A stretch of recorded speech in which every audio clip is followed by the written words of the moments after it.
আসসালামু আলাইকুম।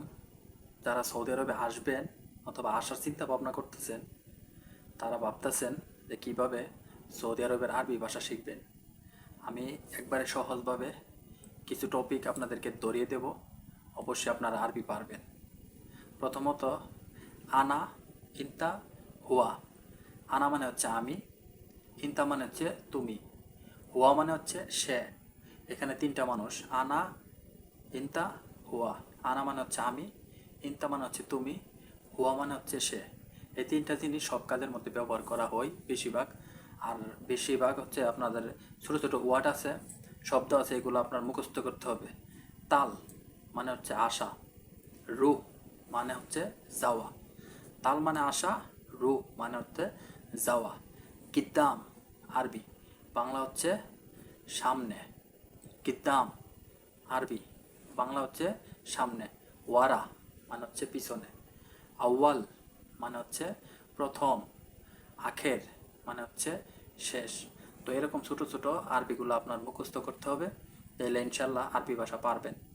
মনে করেন আপনার এক সৌদি, আপনি রাস্তা দিয়ে হাইটা যাইতেছেন, এক সৌদি আপনাকে জিজ্ঞাসা করছে যে বাকালা হয়েন, মানে সৌদি আরবের আরবি ভাষায় বলা হয় বাকালা। মুদির দোকান রে অথবা দোকানকে বলা হয় বাকালা।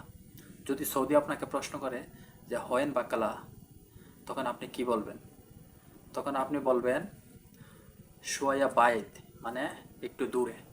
তখন আপনার প্রশ্ন করবে যে বাইত কতটুক দূরে বা কি, তখন আপনি বলবেন তারে যে সোয়াইয়া গিদ্দাম, বাদেন ইয়াসার, বাদেন ইয়ামেন, বাদেন সোয়া গিদ্দাম। মানে হচ্ছে একটু সামনে যাইবি, যাওয়ার পরে একটু ডাইনে যাবি, তারপরে একটু বামে যাইবি, তারপরে একটু সামনে। ঠিক আছে, এরকমভাবে আরবি আপনি পারবেন যখন আপনি ছোটো ছোটো ওয়ার্ডগুলো আপনি জানতে পারবেন। তো এই ওয়ার্ডগুলো আপনার অবশ্যই জানতে হবে যে গিদ্দাম মানে হচ্ছে সামনে, ওয়ারা মানে হচ্ছে পিছনে। ঠিক আছে, এইগুলা আপনার অবশ্যই জানতে হবে। তারপরে ইসমা, ইসমা মানে হচ্ছে সোনা, ইসমা মানে হচ্ছে সোনা। সুফ, সুফ মানে হচ্ছে দেখা। যেমন গাছের পাতা, গাছের পাতারে আরবিতে বলা হয় অরাক।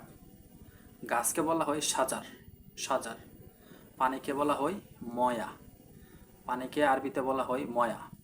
তো এরকম ছোটো ছোটো জিনিসগুলার অবশ্যই আপনি এই নামগুলো মুখস্থ করবেন আগে, তারপরে আস্তে আস্তে ইনশাল্লাহ আরবি পারবেন। তো যারা যারা আমার এই কথাগুলা শুনছেন, যদি এইটুক পরিমাণ ভালো লাগে বা আপনার উপকার হয়, নতুন মানুষ যারা আসবেন তারা আমার এই কথাগুলো শোনার পর একটা লাইক দিবেন আর কমেন্ট করে জানাবেন অবশ্যই কেমন হয়েছে।